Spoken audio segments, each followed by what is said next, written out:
My subject is the Esau effect. The Esau effect. Find three people and say that to them. The Esau effect.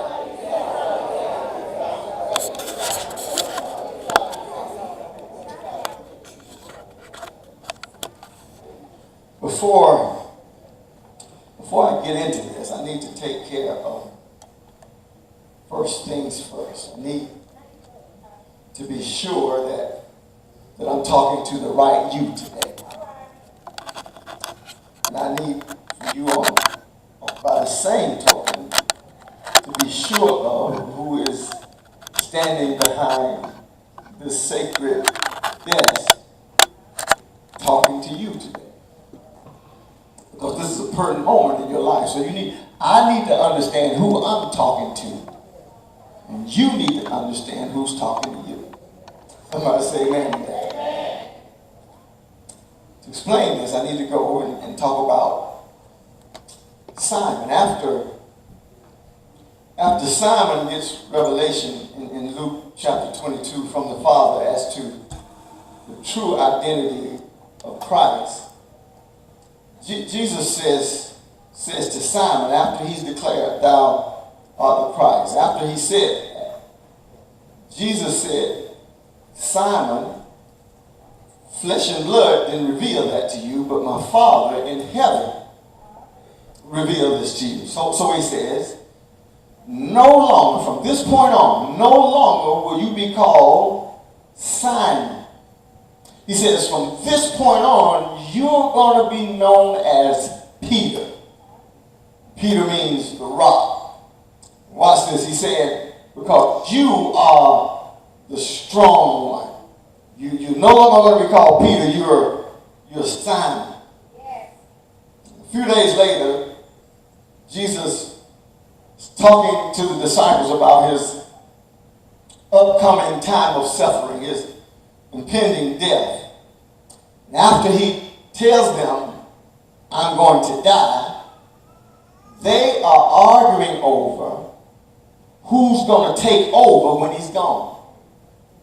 They're arguing over who's going to be the greatest when Jesus is gone. And by assumption, or we can assume that because of his nature, Peter wins the argument.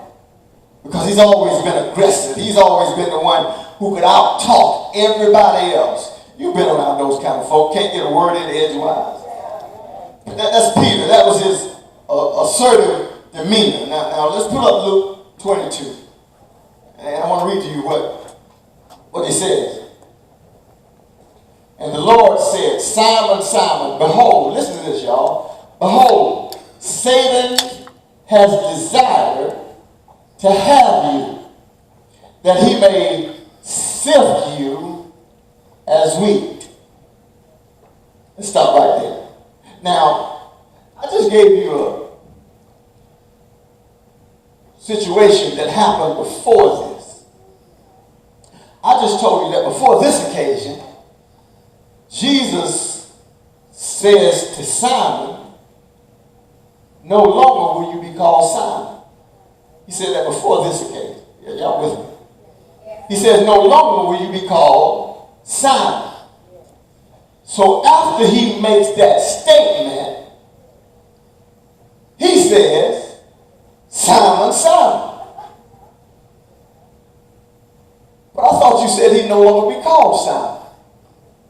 But here, again, Jesus refers to him as Simon. Now, I got a problem with that. Because you said you weren't going to call him that no more. Lord have mercy. You said you weren't going to refer to him as that no more. And here it is 2 times you call him Simon. So let's look at the whole thing. Satan has desired to have you and to sift you as wheat. But I have prayed for thee, that thy faith faileth not. And when thou art converted, strengthen thy brothers. Here's what I want you to see in that. Because a deeper look at the text explains what's going on. A deeper look at the text reveals that when Jesus says Satan has desired to have you, that word you is not in the singular tense. It's in the plural tense, which means he's not saying just to Simon. He's saying, Simon, Satan desires to have y'all. Y'all still with me? Satan desires to have y'all so that he can sift y'all like wheat. But he says, but I have prayed for you, not for y'all. He says, Satan desires to have all of y'all, Simon, but I prayed for you. Now listen. He desires to have all y'all, but I pray for you. I don't need to pray for everybody because I don't need everybody. All I need, Simon, is for when the devil comes your way, you be able to pass the test. But why is he only praying for Simon when he knows everybody? The devil is after everybody. Why is it that Simon is the only name that Jesus has said, God keep him? Why is Simon the only one out of everybody else that he says, God, you keep that? He prays for Simon because Simon is the rock. Simon is the strong one. In other words, when the devil comes, Simon will be the only one that has enough strength to shake him off. Y'all didn't hear me today. And he says, Simon, when you shake him off you, everybody else gonna see that it's possible. Y'all ain't hear me in here today. Everybody else gonna see that it's possible for the devil to jump on your back. But for you to have the strength on the inside,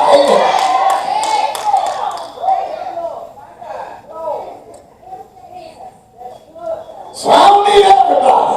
I just need one witness. God help me in here today. So Simon, you gotta win. You can't lose this one, Simon, because everybody's looking at you. God, who am I talking? You can't lose this one, Simon, because everybody's looking at you.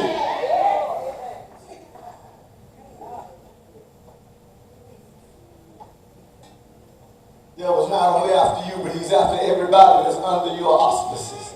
He's after everybody that's that you influence. Everybody.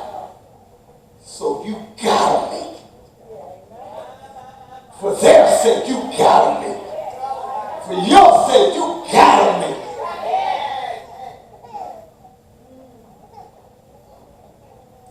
Just high five somebody around you and tell them, I'm fighting for all y'all.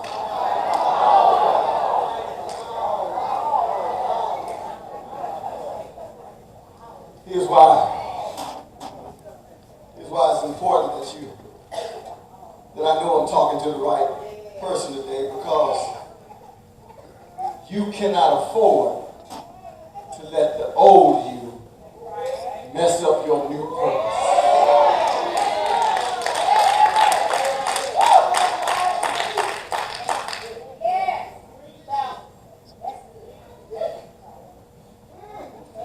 I told you, Jesus told him, from this point on, you're never going to be called Simon. From this point on, you're going to be called Peter. Simon is the old you. And every one of us has an old you within ourselves. And watch this. The nature of temptation is that there is something in all of us.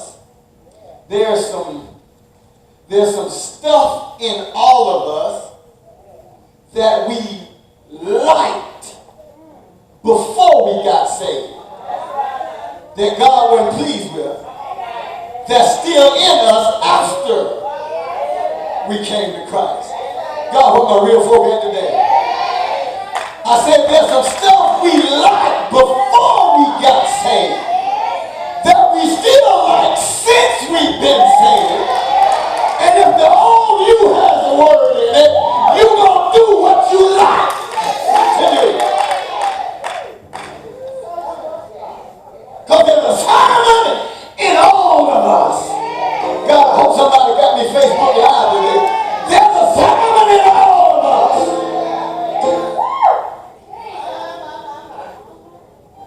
The whole point of this whole introduction is to say I don't want to talk to Peter today. I need to talk to Simon.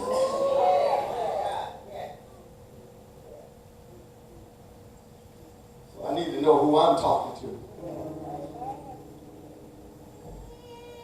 The second part of that is you need to know who's talking to you. Remember, Jesus asked the disciples a question. Help me with this. Jesus asked his disciples a question. Who do men say that I, the Son of Man, am? They replied, some say Elijah, some say Jeremiah, or one of the prophets. Then Jesus said, well, that wasn't really what I wanted to know. He said, what I really want to know is, who do you say that I am? Get the picture, y'all. He says, I want to know who you say I am. Simon says, thou art the Christ, Son of the living God. Jesus then looks at Simon and says, no longer will you be called Simon. From this point on, you are Peter. We miss what just happened. Jesus says from this point on, you're going to be called Peter. Why did he tell him that? The reason why he told Peter that is because Peter rightly identified who he was talking to and who was talking to him. Here's what I'm trying to tell you. When you rightly identify the person who speaks into your life, when you rightly identify the person you've given charge over your life to speak the word of God into your life, then that person can tell you who you are. God, y'all miss me. When you see your man of God as God's mouthpiece for you, when you see your pastor, which happens to be me, when you see your pastor as God's voice in your life, then your pastor is released to say you'll no longer be called so and so.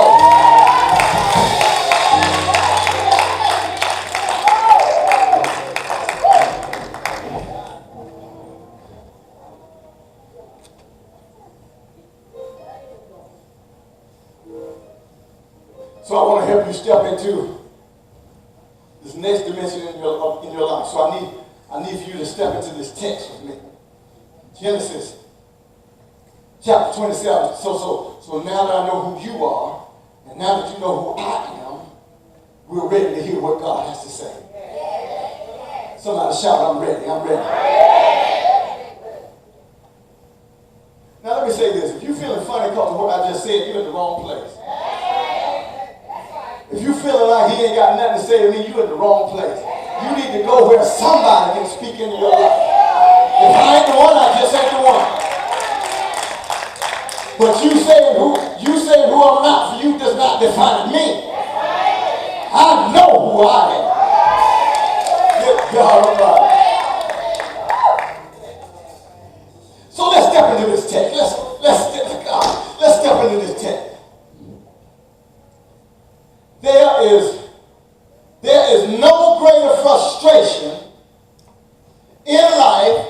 than you doing the right thing and getting wrong results. There's nothing worse than doing what you're supposed to do and not getting what you're supposed to get. It's frustrating. Somebody say it's frustrating. Now this is especially true when you see people who are not doing the right thing. People who are not even trying to live for God. People who don't even go to church. You see them getting things you've been praying about for a long time. And here they are, seem to be walking in blessings that ought to be yours. Y'all ain't gonna pray with me today. Receiving things that ought to be yours. They're getting blessed left and right. And you're like, if you be honest, you're like, what's up, God? What's going on with that? Here I am living right, paying my time. My neighbor don't even go to church. Here they are with a new car. And I'm having to catch a ride somewhere.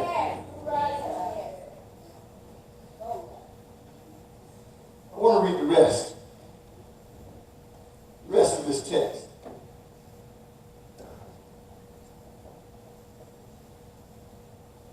In Genesis 27. Y'all still with me? I said, are you still here? Hold on just a minute.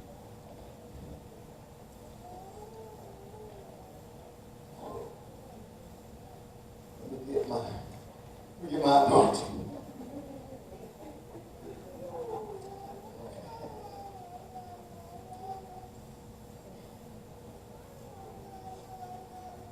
Verse 30 reads like this. Y'all listen. I'm listening to this.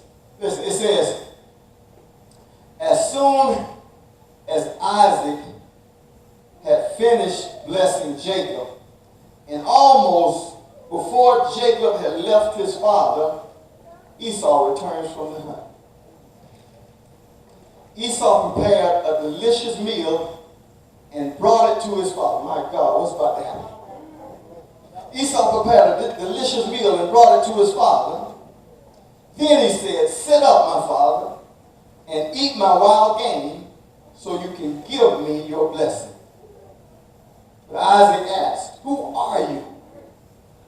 Esau replied, it's your son, your firstborn son, Esau.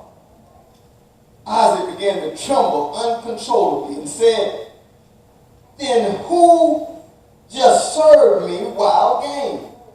I've already eaten it and I blessed him. And this happened just before you came in. And yes, this blessing must stand. In other words, I can't take it back. This blessing must stand. When Esau heard his father's word, he let out a loud and bitter cry. Oh, my father, what about me? Bless me too, he begged. But Isaac said, your brother was here, and he tricked me, and he took away your blessing. Esau exclaimed, no wonder his name is Jacob. For now he has cheated me twice. First he took my birthright, now he's stolen my blessing. Oh God, how about you save even one blessing for me? Can you hear the desperation in his voice? How about you save just one blessing for me? Esau said to Jacob, Isaac said to Esau, I made Jacob your master and have declared that all his brothers will be his servant. I've guaranteed him an abundance of grain and wine. What's left for me to give you, my son? Esau pleaded, do you have only one blessing left for me? Do you have even one? Oh, my father, bless me too. Then Esau broke down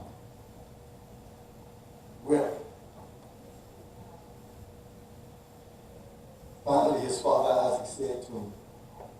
I'm going to stop right there for now. Have you ever served the best you know how to serve? Given the best you know how to give? You're waiting on your time to be blessed. Somebody else shows up from out of nowhere. They ain't been there as long as you've been there. They haven't worked as hard as you've worked. They haven't been as faithful to the level of your faithfulness. They come in and they get the promotion. They get the blessing. Or they get the recognition. Have you ever been like, but what about me? You ever been there? What about me? That's Esau. And Esau was so disturbed in his spirit after somebody had taken what belonged to him, so disturbed in his spirit, his attitude was, I hate Jacob.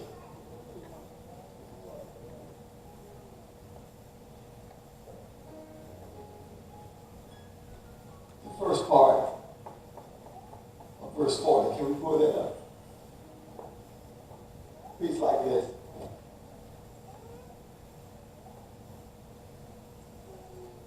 Isaac is just told him, I ain't got nothing for you. I have nothing for you. He says this, he says, but here's what I can tell you. You're going to have to live by the sword. In other words, everything you get, you're going to have to work to get it. And you will serve your brother. He's going to be over you and you're going to have to be under him. You'll have everything else. Not yet. Take that down. He says, I want to find it here. He says, in fact, verse 39 says, you will live away from the riches of the earth. This is what Isaac is saying to Esau. He says, you're going to have to live away from, in other words, you ain't going to have a whole lot of money. You're going to have to live away from the riches of, now your brother going to have all that, but you're not going to have the riches of the earth, and the dew of heaven is not going to even fall in your life. In other words, you're going to feel like heaven ain't nowhere around you. But then he says, you will live by the sword, and you will serve your brother. Now I need that. Look at what he says right here. Watch, y'all. But when you decide to break free, you will shake his yoke from your neck. He said, all this stuff, you're going to be under him. You're not going to get anything from heaven. You're going to be bound. You're going to feel like life has passed you by until you decide to break free.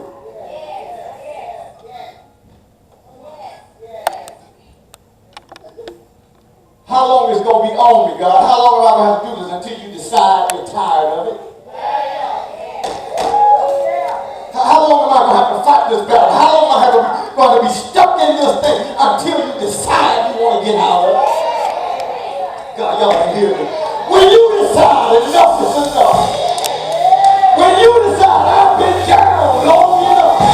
When you decide I ain't going to take this not another day. When you decide that's going to be in my house.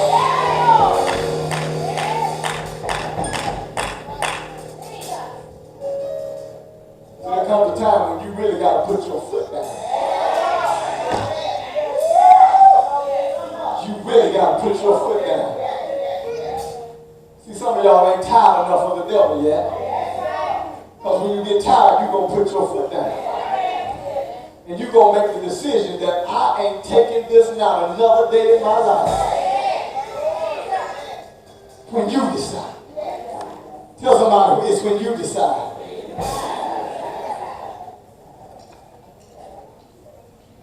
We know Jacob's story because it's printed in the book.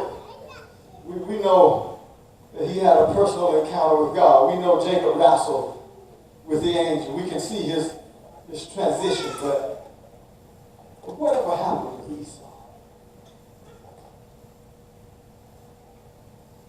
Understand, we left Esau in our text. His attitude was, I'm going to kill Jacob. Next time I see him, next time I see Jacob, I'm going to kill him. And he meant that thing, y'all. He says, next time I see Jacob, I'm going to kill him. You wait till my daddy dies because I don't want to hurt my dad because I know dad loves him. That's why he's always been the favorite. But when daddy dies, I'm going to kill him.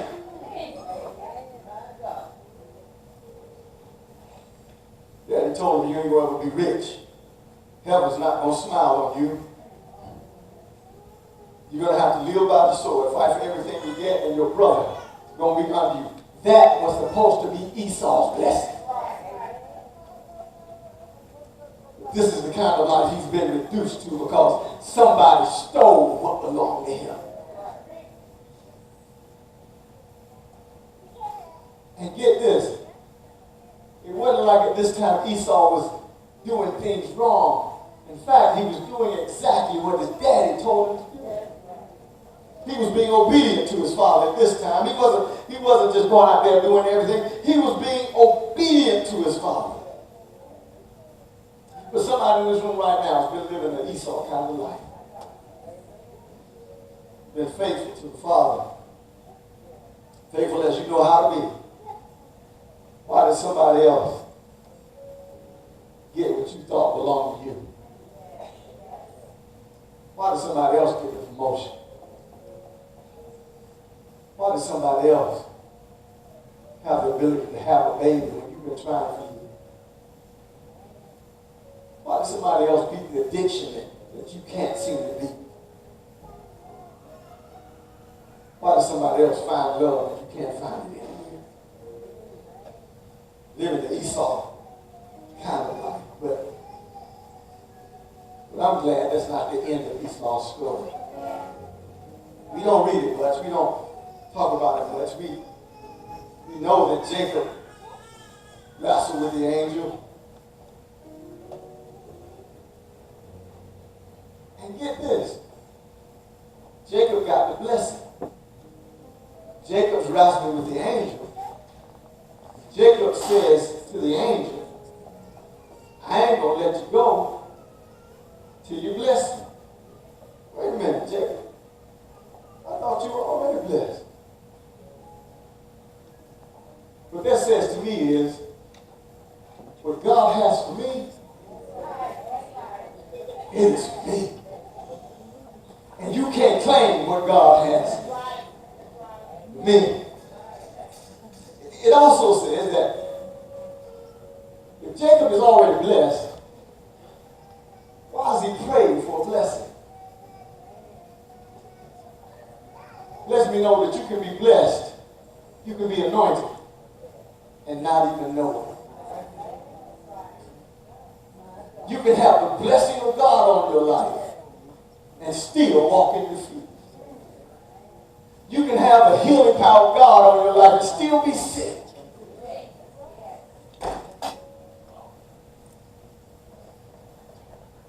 Some of us asking God to bless us, and God says you're already blessed.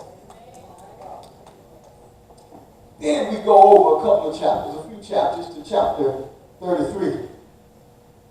And remember, last time we saw Esau was locked and loaded. He was ready to take his brother out. And here's what Jacob does, y'all. Here's what he does. I'm almost done. Here's what Jacob does. Esau's attitude. Last words Jacob heard Esau say was, when I see you again, I'm going to kill you. Those are the last words Jacob heard Esau say. So they're getting ready to meet again. They're running across each other again. And Jacob gets wind of Esau is looking for. So here's what Jacob does. Jacob lines everything up. He lines up everything that he had gained. He lines up gifts. He put gifts in the front so that when Esau comes, the first thing Esau runs into is a gift from Jacob. Then he puts his family. Then he puts gift. Then he puts his family. Because he wants to shower Esau with family and gifts. Family and gifts. So let's look at this verse. Verses chapter 33, and let's see what happened. Then Jacob looked up. Look at this, y'all. Then Jacob looked up and saw Esau coming with 400 men. It don't take 400 men to kill one man. But that's how angry Esau. He comes with 400 men. Watch. So he divides the children. I just told you this. He divides the children among Leah and Rachel and his two servant wives. He put the servant wives and their children in the front. So that they get killed first. Okay. Leah and her children next, and Rachel and then Joseph last. Next one. Then Jacob went out ahead. As he approached his brother, he bowed to the ground 7 times before him. Then Esau ran.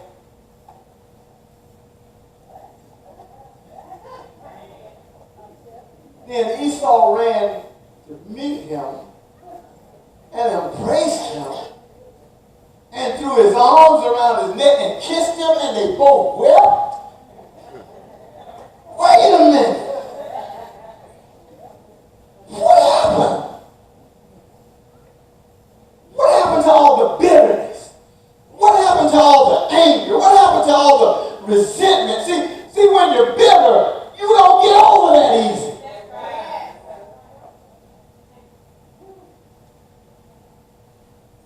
When you can embrace the thing that hurts you, it's an indication that the yoke has been broken off your neck. I need to say that again. When you can embrace the thing that hurts you, it's an indication that the yoke has been broken off your neck. When you can buy a gift for the person that wounded you, it's proof that that yoke is no longer around your neck.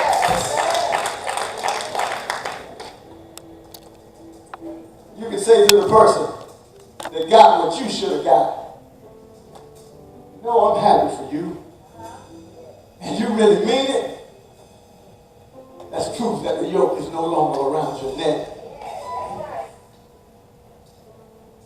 Jacob said, Esau, when he's approaching, he says, "Esau, I brought you some gifts." Watch this, y'all. He says, I brought you some gifts. He bought these gifts with the money that he had incurred from the blessing that belonged to Esau. So I brought you these gifts. Here they are. I know I cheated you out of them. But here they are. Esau said this. Esau said, "You know what? I don't even need it no more. I got my own. I got my own. I don't need what was given to you. I have my own." They embrace and kiss. And Jacob says, he says, "Well, brother, let me lead us back to the camp." Esau said, "No." He says, "I'm going to lead us back." He says, "I know what Daddy said supposed to happen. I know he said you're supposed to be my leader now. I'm supposed to bow down to you, but I'm stepping back into my calling. I'm going to lead us back. I'm going to take us back. I know what Daddy said. I know what our Father said. But my Heavenly Father said, I'm still blessed. I know what Daddy said, but my Heavenly Father said, I'm still anointed. I know what our Father said here, but my Heavenly Father said, I'm still the head and not the tail. I'm stepping back into my, somebody needs to step back into your anointing. You let life take away from you what God put in you. And now you're saying, I don't even want to be in this church no more. I don't even want to work in this no more. I don't even want to do this no more. Because life is taken from you. What God put in you.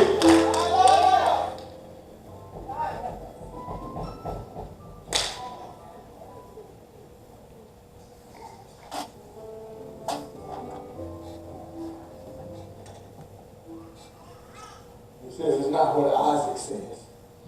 It's not what this person on earth said. See, God help me.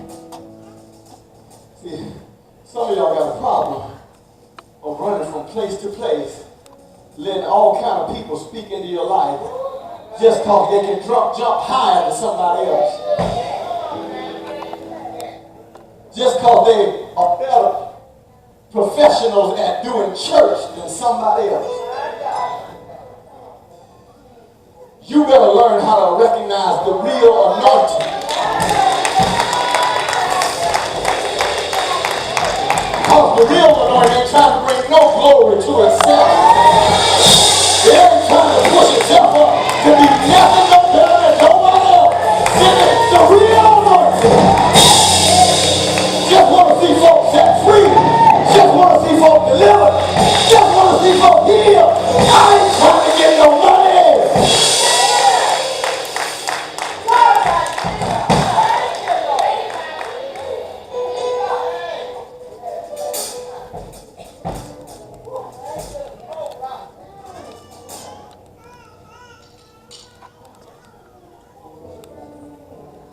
He says, when you decide to break free, his yoke shall be removed from your neck. You decide. God says, I've already done everything I'm going to do. I've already provided the power. I've already opened the door. I've already made the way of escape. The rest is on you. You can sit in your stupor all you want to. Watch us praise God from Sunday to Sunday and act like you're higher than our praise. Act like you're higher than what we're doing here. Act like you're holier than thou. You can do it all you want to, but you're going to be bound. I don't care where you find your behind sitting in the church.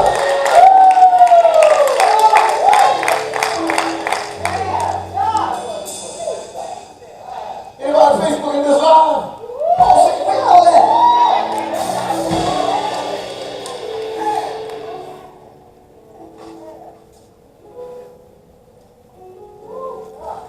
When you are ready, somebody shout, I'm ready. When you are ready, that thing has to let you go.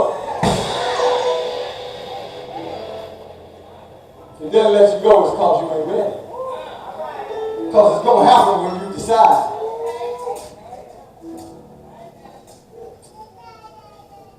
You're still talking about what they got on and what they did, you ain't ready. Because every time they post, tweet, and text, you're reading it to see what's going on in their life. You ain't ready. But when you decide to break free, his yoke gonna fall off your neck.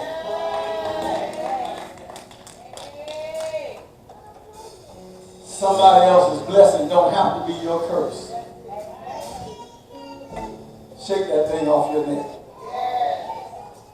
You don't have to walk around bitter. You don't have to walk around comparing yourself to other folk. You don't have to walk around with your head down. You have to decide. Lift your hand and say, I'm about to be blessed. I'm about to be blessed. Come on, I need you to say it like you mean. I'm about to be blessed.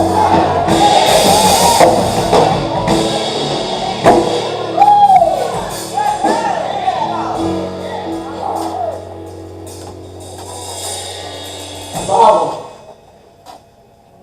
says Abraham hoped against hope that he should become the father of many nations. He hoped against hope. You've got to learn how to hope against hope, as Abraham did. It says he didn't waver in faith when he considered, watch this, he didn't waver in faith when he considered his own body, which was as good as dead. His body was as good as dead. Abraham, you're going to have a son. His body was as good as dead. Abraham's body wasn't responding no more. Abraham couldn't perform anymore. That part of his life was dead. But watch, Once God said what he said, the Bible says Abraham didn't waver despite his body not responding. You've got to be able to look at a negative situation and not let it dissuade you from what God has said. You've got to be able to look at a negative situation and not let it dissuade you from what God has said. Don't deny it. Don't deny the negative.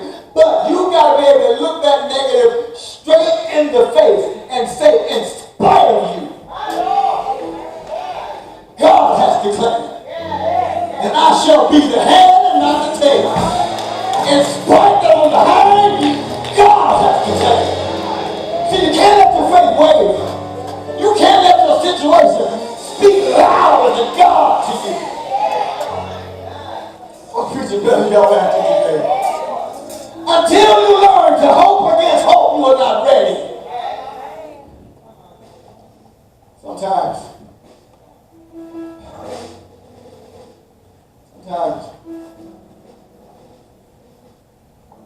it's just not your season. Sometimes it's just not your time. Sometimes you're not getting what you ought to be getting. Can I tell the truth? Sometimes you're not getting what you ought to be getting because you're weird.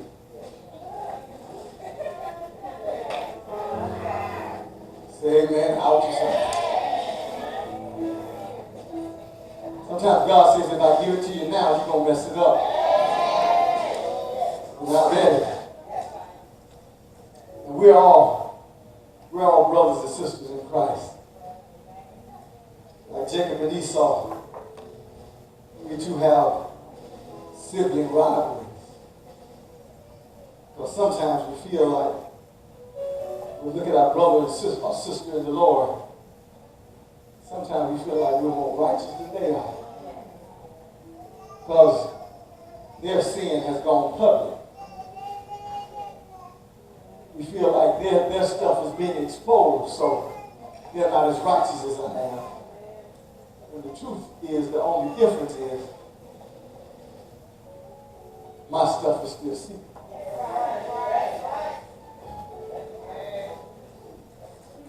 The only difference is they got caught, you didn't.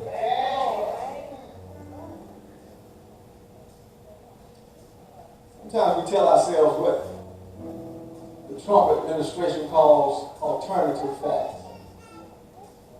Those are facts that have been altered so that our story, the story we tell ourselves, is more palatable to ourselves.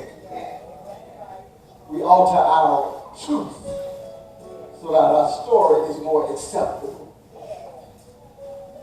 We alter our truth so that we can always look like we're winning.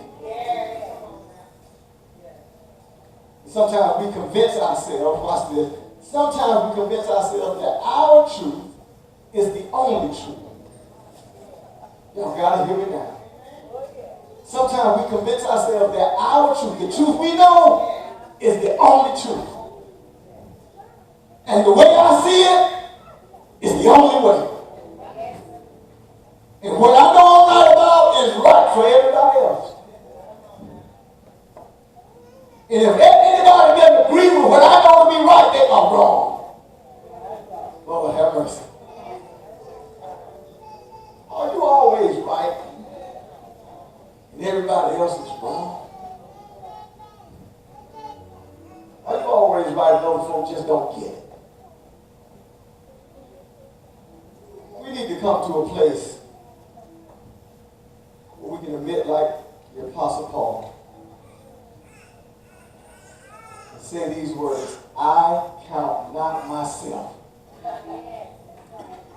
to have apprehended. I'm in God. I'm in church. I love Jesus. I'm saved inside and out. But there are parts of me that's still under construction. Paul is being vulnerable when he says these words. He's saying to people who respect him, I ain't there yet. I don't know it all yet. said to people that really look up to him, I'm not all I'm cracked up to be. I don't count myself to be where I need to be going. How many preachers have you heard say, you know, when it comes to preaching, teaching the Word of God, I could be named among the best, some of the best teachers and preachers of the Word of God, but I'm really a jacked up person. You don't hear many people say that. I'm a good supervisor on my job, but I'm a rotten husband at home. I go to hell and back for my children because I'm a great mother, but I'm a terrible wife. Paul says, I don't count myself to have all my I's dotted and all my T's crossed. I ain't there yet. I ain't there yet. You know, it takes courage to admit that. It takes a lot of courage to say, I'm not there yet. It takes a lot of courage to say, I need help in my heart. I need fixing right here. Why? Why are we afraid to come clean? Why are we afraid to admit that I'm not where I need to be? Tell somebody, tell them it's time to come clean. Come here, Esau. Come here. You cannot control what life gives you. Sometimes we get in this place because we can't control what life gives us. We try to control our image. And we want to put out there something that we're not. And because we're putting out there something that we're not, we never reach for the help that we need. Because we're acting as if we're already what we really need. We're protecting our image. And so if I'm protecting my image, I can't act like I need something. I can't act like I'm broken somewhere. I can't act like that I need to call on God, but my image is up strong.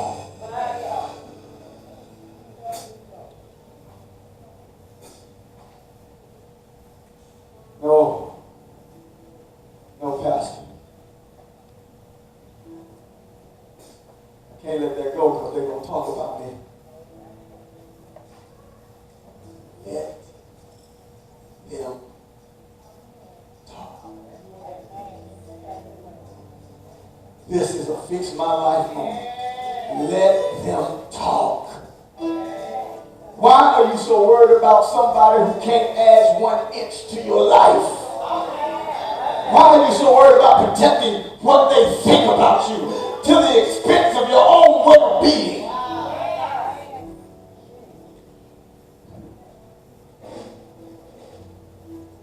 Count not myself.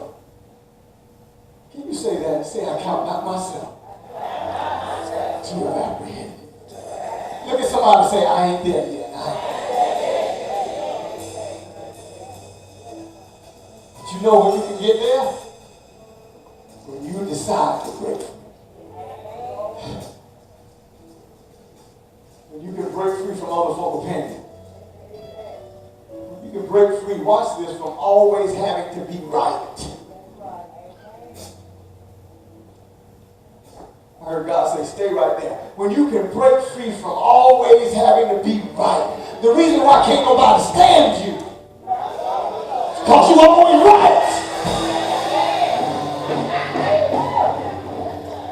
Reason why your marriage is falling apart, you always got to be right.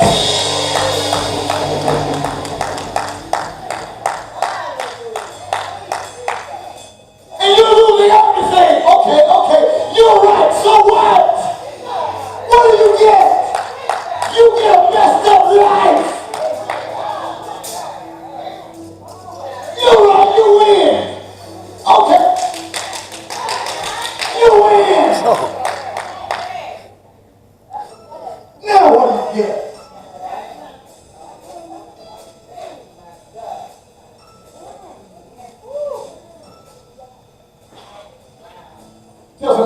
clean, come clean.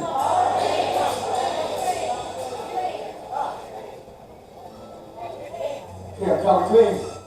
Come on, tell somebody, I'm coming clean, I'm coming clean. I don't have it all together. But can you love me anyway?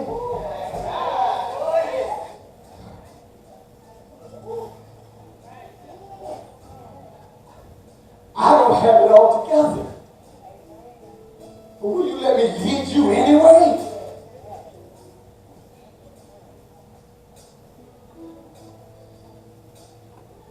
Will you allow me as your pastor to stitch your wound while I got my hand on my own? Can you see that I got a wound, but yet allow me to work on you? Because I ain't got it all together.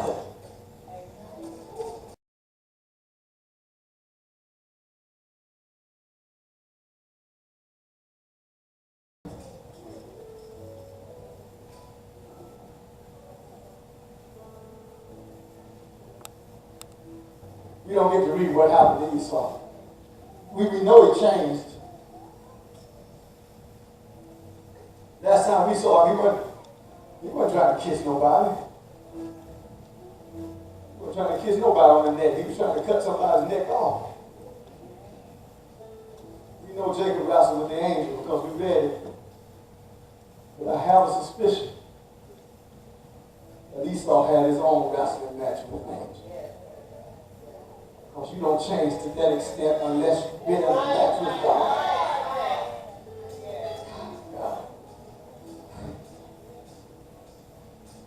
The place you're in right now, this in-between place, this stuck place, this wilderness place you're in right now, believe it or not, can become a beautiful place. If you can finally figure out, I don't have it all.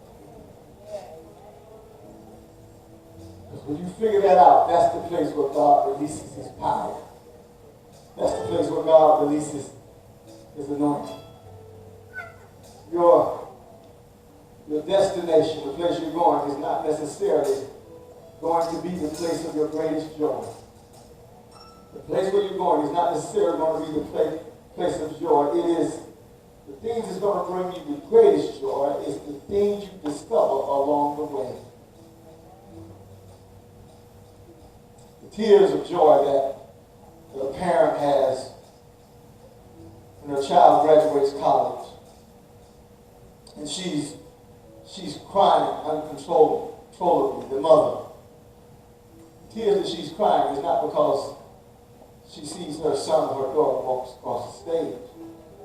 That's not where those tears come from. The dad is smiling from ear to ear. He's not smiling because his son or daughter finally graduated. That's not where those tears come from. That's not where that smile comes from. She's crying. He's grinning. Not for that one moment in time where they received the degree. They're crying and they're grinning because of all the hell they had to go through to get them to that place. It's finally over. So it's not that that moment meant everything. It's that everything they went through was worth it. It was all worth it. When you come out of what you're in right now, you're going to be able to look back at that situation and you're going to be able to declare that it was all, but it was good for me that I was afflicted. Because everything that I went through was making me into who God had called me to be. Everything that I went through was adding a new dimension as to what God put in me. Every good day, every bad day, every disappointment, every high time, God used it to make me. Every day. The day he cheated? Yes, every day. The day you lost your job? Yeah, God gonna use that too. Every day.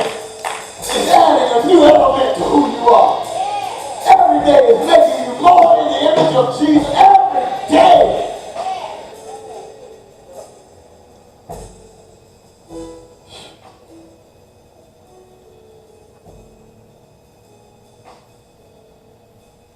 Listen to me right here. As bad as crimes such as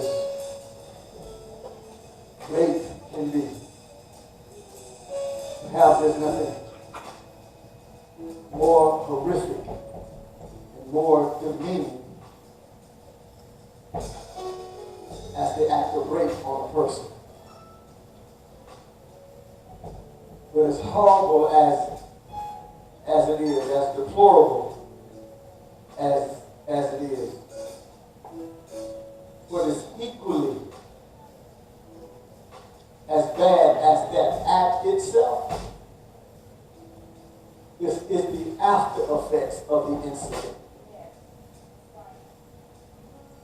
Because it creates in the victim a whole other belief system. Things they believed about themselves before it happened has now been destroyed. It has now been taken away. And what rape says to a victim is you are worthless. It says you have no value. It says you mean absolutely nothing on this earth. And it creates that belief system in the victim themselves, and they are a shell of what they used to be. And here's the thing. Try not to be too graphic, but if it happens, you can wash away sperm. You can heal the bruises. You can clean off the dirt. But you cannot wash away what's been reprogrammed in your mind. Can't wash that away. That just come off because you get in the shower. Your whole belief system has been altered because somebody valued you less than what you should have been valued.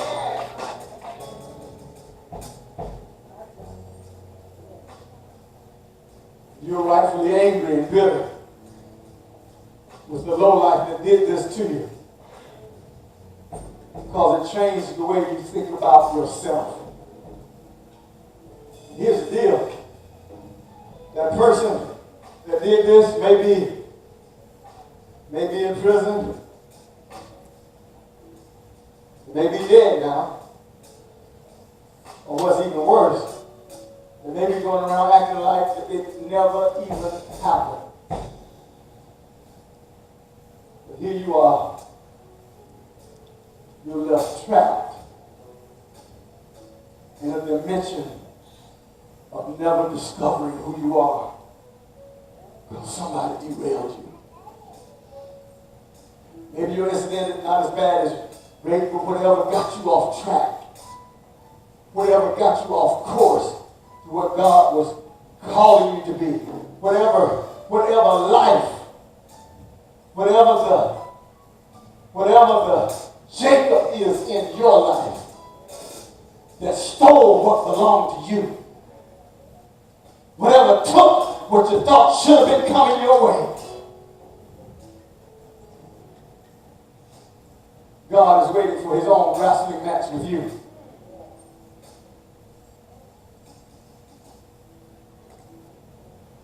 Here's what's going to happen.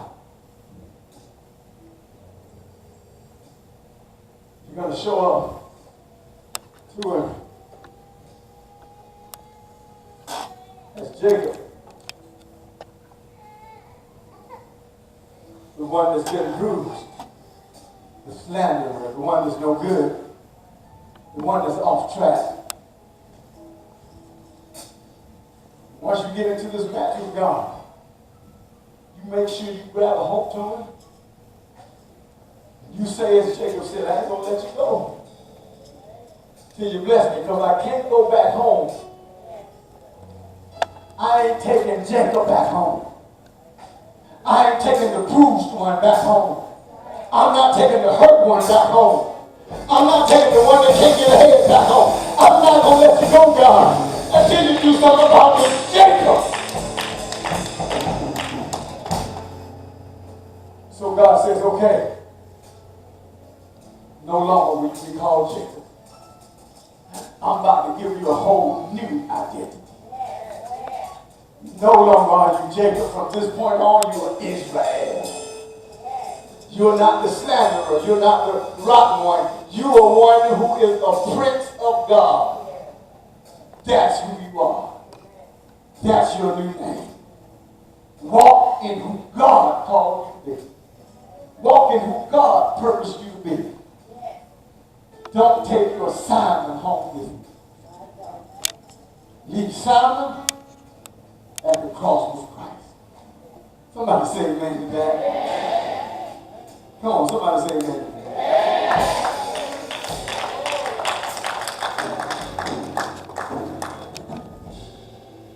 Lastly, your future is a function of your choices. Did y'all hear me? Your future is not just out there arbitrarily hanging around and waiting for somebody to say, okay, you're going to have this in your future, you're going to have that in your future. No, your future is a function of your choices and your behavior. So what I mean by that is, what you do now determines your future. How you act now determines your future. Lord have mercy. So it's not that your future is just something out there waiting. Your future is waiting on instruction for what you're going to do next. Y'all hear me? So whatever you do next, that's what's going to be in your future.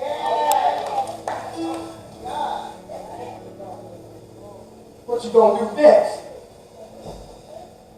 What do you want? What you doing now? If you want what you're doing now, keep on doing what you're doing now. But if you want to change your future, change your behavior. Lord, have mercy.